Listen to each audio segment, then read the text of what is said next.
I think when people think of payroll, they think of it very operational. Paying people their salary every month, it can sound a bit boring. But I've been really pleasantly surprised.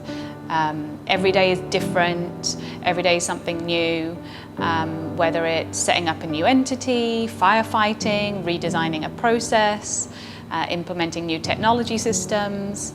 I'm Jessica Froh, Head of Payroll at Standard Chartered Bank.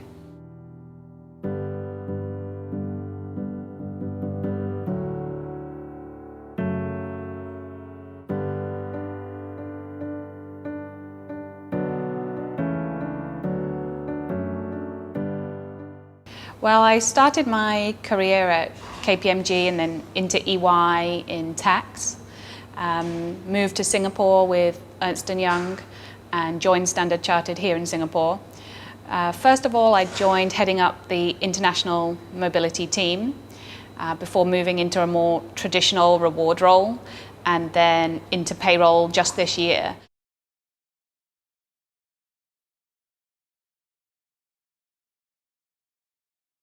The great thing about Standard Chartered is it's so diverse and it has a really unique footprint.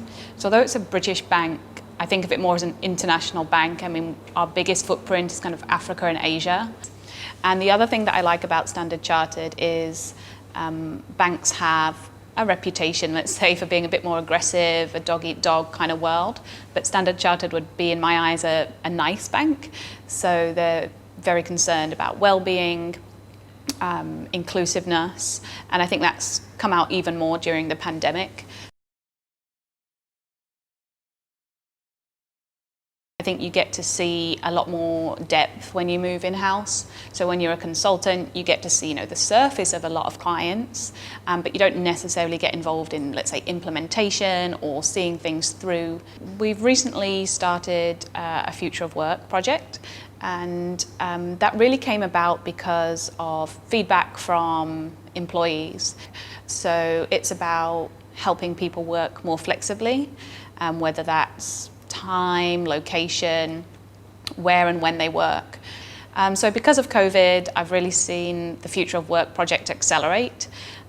Everybody's working from home kind of anyway, and I think a lot of organizations, the bank included, weren't really confident that an arrangement like that would be practical, would be efficient, would people do their work, would people, And so I think they've kind of got a little glimpse into the future as, oh, actually, this is achievable. So we've been working with ADP for more than 10 years now. It's our longest standing payroll partnership. The key area that we're working on with ADP is taking it to the next level. So we've established our relationship with them for the past 10 years. BAU goes very smoothly. So now we're seeing what more can we do. So we've recently set up a new entity in Guangzhou, China, for our service center over there. And it's been done in what we call record-breaking time. So a normal entity setup for us would be between 18 to 24 months, and we've achieved it in 10 months. And I mean, that's really down to our partnership with ADP. One of the other projects that Payroll's working on is SuccessFactors, our launch of SuccessFactors, our new HR system. And it's also giving us an opportunity to work with ADP and think about what we're currently doing. Are we lifting and shifting that into SuccessFactors, or is there a better way to do it? And we really appreciate it when our vendors come to us with new ideas. It really makes a difference. And I want vendors to come to us. I want ADP to bring those suggestions to us. Well, COVID's been a very challenging time for everybody, especially payroll. We were kind of almost instantly on work from home arrangements. But I think we've been very lucky in payroll because we've already started our transformation journey quite some time ago. So we've got well-established vendors like ADP on board that meant that we didn't miss any payroll cutoff dates. We achieved 100% compliance with our payroll. So during COVID, we also implemented a salary sacrifice donation drive for our employees to contribute towards COVID relief. And it was one of our most successful fundraisers in the bank, with over $1.4 million raised from our employees. So recently we held our annual town hall for our shared service centre in India, which our CEO Bill Winters attended, and payroll was specifically mentioned during that town hall as kind of being unsung heroes of COVID.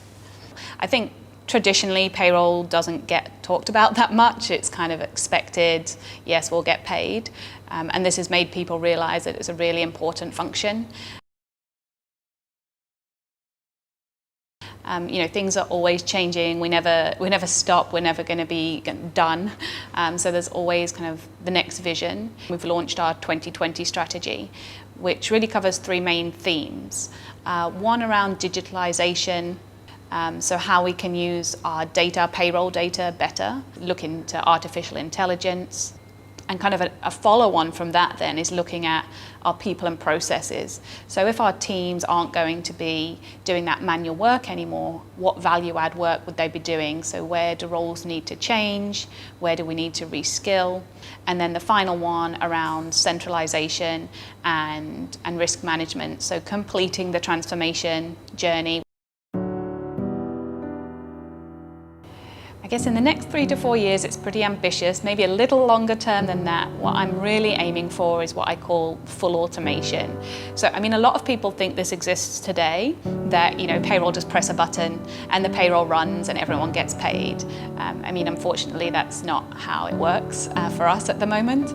And I really want to get closer to that, what I'd call full automation in the next, probably 3 to 7 years.